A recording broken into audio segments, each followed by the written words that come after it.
Hello students, welcome to Basic English Lab. Today we'll learn how to talk about daily routine in English. आज के इस video में हम सीखेंगे कि डेली रूटीन को यानी कि रोज़मर्रा की ज़िंदगी में हम जो काम करते हैं, जैसे कि सुबह उठना, खाना खाना, ब्रेकफास्ट करना, देन स्कूल के लिए रेडी होना, होमवर्क करना, ठीक है, स्कूल से आना, ये सारी चीज़ें होता है अपना डेली रूटीन।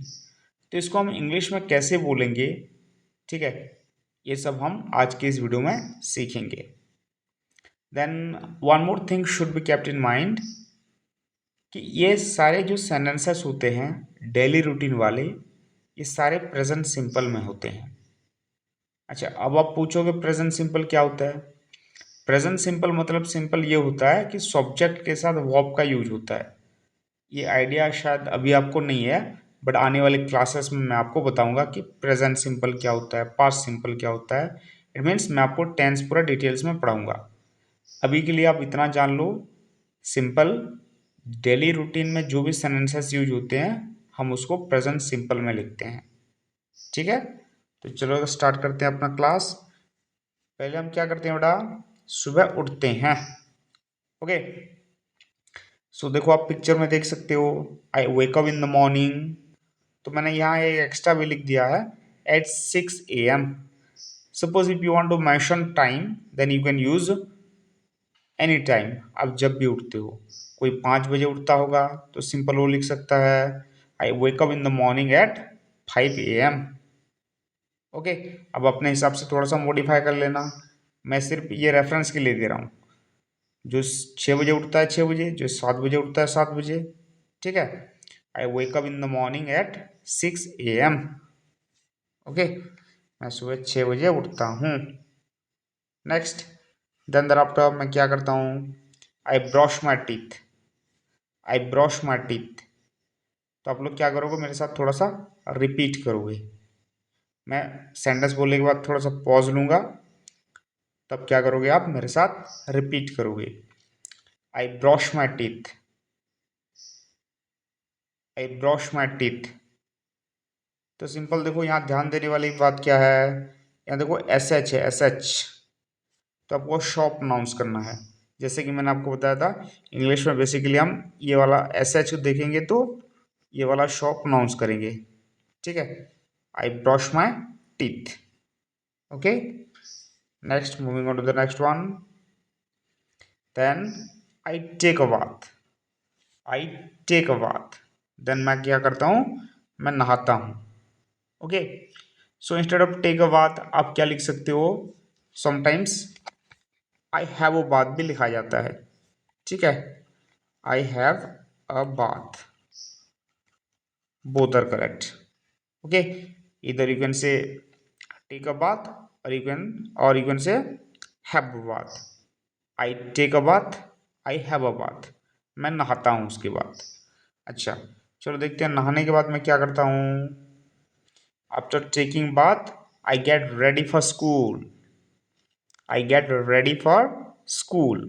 मैं स्कूल के लिए तैयार होता हूँ। ठीक है, चलो वेरी गुड, रिपीट करते चलो मेरे साथ आप लोग। नेक्स्ट, रेडी होने के बाद मैं क्या करता हूँ, आई eat my breakfast. I eat my breakfast. देखो यहाँ एक चीज ध्यान दो आप लोग, ये जो वर्ड है ब्रेकफास्ट, ठीक है, इसको बहुत सारे लोग ब्रेकफास्ट प्रोनाउंस करते हैं, जो कि इंग्लिश में रॉन्ग कंसिडर किया जाता है। इसको मिसप्रोनाउंसिएशन कहा जाता है। ठीक है, तो हम उसका सही उच्चारण यानी कि सही प्रोनाउंसिएशन क्या है बेटा, ब्रेकफास्ट। ब्रेकफास्ट एक साथ बोलना है, ब्रेकफास्ट। चलो और एक बार रिपीट करते हैं, आई eat my breakfast. I eat my breakfast. तो और एक बात देखो, ध्यान दो यहाँ, जब भी कोई खाने पीने की चीज़ आ जाए, जैसे कि सपोज आप लॉन्च कर रहे हो, डिनर कर रहे हो, या फिर ब्रेकफास्ट खा रहे हो, या फिर कोई एप्पल वगैरह बनाना वगैरह आप खा रहे हो, तो खाने के सेंस में हम हैव को भी यूज कर सकते हैं। ठीक है, हैव का और भी तो मतलब होता है, बट उसका एक मतलब खाना भी होता है। तो हम यहाँ क्या लिख सकते हैं, instead of I eat breakfast आप लिख सकते हो आई हैव माई ब्रेकफास्ट। ठीक है, ये भी सही रहेगा।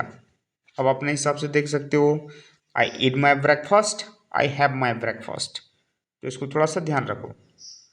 देन आफ्टर हैविंग ब्रेकफास्ट आप क्या करते हो, I go to school by बस, आई गो टू स्कूल बाय बस। अगर आप बस में जाते हो तो आप बस लिख सकते हो।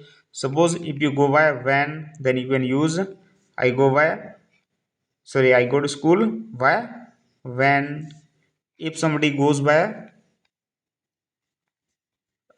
bike then he can write I go to school by bike। ठीक है, ये अपने अपने सिचुएशन के हिसाब से आप देख लो। ठीक है, आप जिसमें भी जाते हो, कोई बस में जाता है, कोई वैन में जाता है, कोई ऑटो में जाता है। ओके, चलो, I go to school by van, I go to school by bike, I go to school by bus. Okay, चलो स्कूल जाने के बाद आप क्या करते हो, I attend my classes, I attend my classes, मैं अपना क्लास अटेन करता हूँ। ठीक है, आई अटेन माई क्लासेस। चलो इसमें और थोड़ा सा मतलब थोड़ा सा मॉडिफाई कर लेते हैं हम, आई अटेन माई क्लासेस रेगुलरली कर देते हैं और थोड़ा मज़ा आएगा इसमें। ठीक है, आई अटेन माई क्लासेस रेगुलरली, मैं हमेशा अपना क्लास अटेन करता हूँ। ठीक है, मैं मिस नहीं करता, यानी कि मैं बहुत अच्छा बच्चा हूँ। ठीक है, आई अटेन माई क्लासेस रेगुलरली, मैं अपना क्लास हमेशा अटेन करता हूँ। नेक्स्ट, अटेन करने के बाद क्या करता हूँ मैं, I play with my friends during recess, मैं अपने दोस्तों के साथ खेलता हूँ। ठीक है, आप कोई गेम का भी नाम लिख सकते हो। ठीक है, I play with my friends during recess, जो भी आप गेम वगैरह खेलते हो वो इंक्लूड कर सकते हो, क्या क्या खेलते हो आप अपने हिसाब से देख लो। ठीक है, चलो, आप रिसेस में अपने दोस्तों के साथ खेलते हो, देन आप क्या करते हो, अच्छा अब वो क्या हो गया, अब तो आपका छुट्टी हो गया, I come back home in the afternoon, I come back home in the afternoon, मैं आफ्टरनून को घर वापस आ जाता हूँ।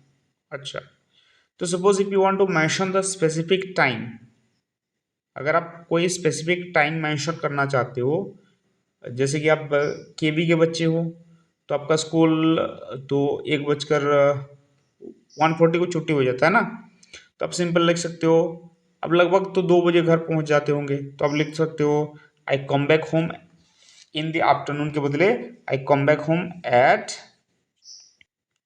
आई come back home at 2 PM। ठीक है, आप लिख सकते हो I return home in the afternoon at 2 PM। Okay, एक बात ध्यान रखना, अगर आप रिटर्न लिख रहे हो तो कम बैक मत लिखना। ठीक है, एक लिखना, रिटर्न बैक कुछ लोग लिख देते हैं, मैंने लास्ट टाइम देखा था। अब या तो रिटर्न लिखो या तो कम बैक लिखो, दोनों का मीनिंग सेम रहता है, बट आप रिटर्न बैक नहीं लिख सकते, रिटर्न बैक नहीं लिख सकते, ये सरप्लस हो जाता है इंग्लिश में। ठीक है, या तो आप कम बैक लिखो या तो रिटर्न लिखो। तो चलो सेंटेंस को और एक बार बोलते हैं, I come back home in the afternoon, I return home in the afternoon. अगर आप टाइम मेंशन करना चाहते हो तो आप क्या लिखोगे, I return home at 2 PM, I come back home at 2 PM। ठीक है, मैं 2 बजे घर वापस आ जाता हूँ, मैं आफ्टरनून को घर वापस आ जाता हूँ। ओके, चलो घर वापस आने के बाद आप क्या करते हो, what do you do, let's see, I eat my lunch with my family. Okay, आप घर वापस आने के बाद क्या करोगे, आपको तो बहुत ज़ोर से भूख लगा होगा, तो आप क्या करोगे, I eat my lunch with my family, अपनी फैमिली के साथ आप लंच करोगे। ओके, जैसे कि मैंने पहले बताया था, आप ईट के बदले क्या लिख सकते हो बेटा, खाने को हम क्या लिख सकते हैं, हैव, क्या लिख सकते हैं, हैव। आप यहाँ सिंपल लिख सकते हो आई have my lunch with my family. Okay, आप ईट माई लंच भी लिख सकते हो, आई हैव माई लंच भी लिख सकते हो, बोथ आर करेक्ट। ठीक है, इसको और थोड़ा सा सेंटेंस को मज़ेदार करने के लिए आप ऐसे लिख सकते हो I enjoy my lunch with my family. ठीक है, मैं बहुत एंजॉय करता हूँ अपने फैमिली के साथ लंच करते समय। I enjoy my lunch with my family. Okay, चलो, तो खाना खाने के बाद आप क्या करते हो? I take some rest. I take some rest, थोड़ा सा रेस्ट करते हो आप, क्योंकि स्कूल का काम हो गया। ठीक है, आप थक हार के आए हुए मतलब आओगे स्कूल से, तो थोड़ा सा रेस्ट की ज़रूरत होगा कि नहीं? तो आप थोड़ा सा रेस्ट करोगे, I take some rest. What after taking rest? After taking rest I do my homework. I do my homework. अगर मान लो कोई ट्यूशन वगैरह जाता है तो आप ट्यूशन लिख सकते हो, आई गो टू ट्यूशन। आप स्पेसिफिक सब्जेक्ट भी मेंशन कर सकते हो। ठीक है, अब कोई डांस क्लास जाता होगा, कोई मतलब जूडो कराटे वगैरह जाता होगा, तो अपने हिसाब से आप थोड़ा सा मॉडिफाई करना है इसको। ठीक है, मैंने लिखा है आई डू माई होमवर्क। देखो यहाँ होमवर्क करते करते समय मम्मी हेल्प कर रही है तो क्या होगा, क्या लिख सकते हैं हम? My mother helps me in my homework. ठीक है, आपके पापा हेल्प करते होंगे तो आप क्या लिखोगे? My father helps me in my homework. ठीक है, so depending upon the situation you need to change it. चलो, होमवर्क हो गया, देन क्या करोगे आप? इवनिंग हो गया अब। ठीक है, होमवर्क करते करते इवनिंग हो गया, सो आई वॉच टीवी और play games in the evening. I watch TV और play games in the evening. मैं टीवी देखता हूँ या फिर गेम खेलता हूँ। ठीक है, और आप और कुछ कुछ भी एक्टिविटी वगैरह करते होंगे आप, कोई स्टोरी बुक पढ़ता होगा, कोई योगा क्लास जाता होगा, कोई मान लो कोई जिम वगैरह जाता होगा। ठीक है, तो अपने हिसाब से आप देख लेना। सो आई वॉच टीवी, आप कोई स्पेसिफिक कार्टून वगैरह देखते हो तो आप लिख सकते हो आई वॉच छोटा Bhim on TV. Okay, I play carrom with my friends in the evening. Okay, जो भी गेम खेलते हो आप लिख सकते हो अपने हिसाब से। Correct, next. अच्छा, यहाँ और एक बात देखो, मैंने यहाँ दी प्रोनाउंस किया। ये वर्ड है जो, इसको कभी कभी हम दो भी प्रोनाउंस कर सकते हैं और कभी कभी दी भी प्रोनाउंस कर सकते हैं। वर्ड तो सेम है लेकिन कभी दो कभी दी। ठीक है, ऐसा क्यों प्रोनाउंस करते हैं मैं आने वाले क्लासेस में आपको बताऊंगा। ठीक है, किस जगह द करते हैं, किस जगह दी करते हैं। ओके, देन आपने गेम खेल लिया, टीवी देख लिया, देन क्या करोगे आप? आपका डिनर का टाइम हो गया। I eat my dinner with my family. I eat my dinner with my family. आप क्या लिख सकते हो ईट माई डिनर के बदले? आई have my dinner with my family. It के बदले आप क्या लिख सकते हो? हैव लिख सकते हो। ओके, वंस मोर, जैसे कि मैंने बताया था आपको, आई enjoy my dinner with my family. ये थोड़ा सा अच्छा लग रहा है सेंटेंस, सुनने में कितना अच्छा लग रहा है। I enjoy my dinner with my family. Okay, very good. चलो, moving on to the next one. At the end आप क्या करोगे? सो जाओगे। I go to bed at 9 o'clock। पूरा दिन का काम खत्म हो गया, एट द एंड आप सोने जा रहे हो। I go to bed at 9 o'clock।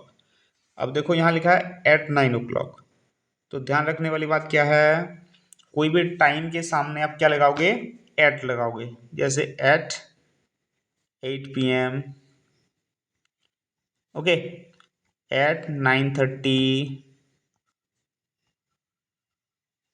So time के सामने हमें क्या लगाना होता है? एट।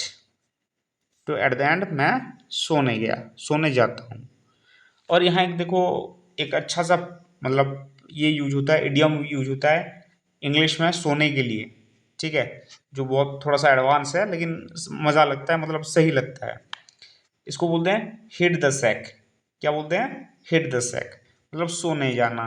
तब बोलोगे I hit the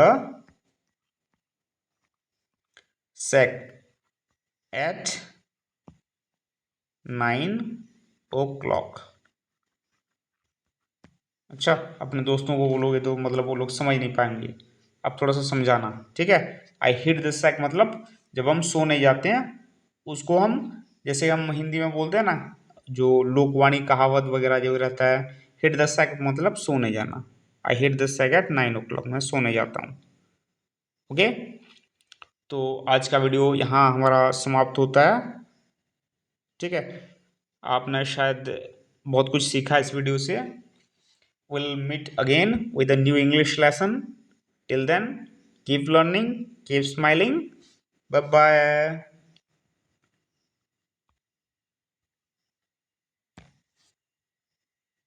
And thank you for watching. Okay.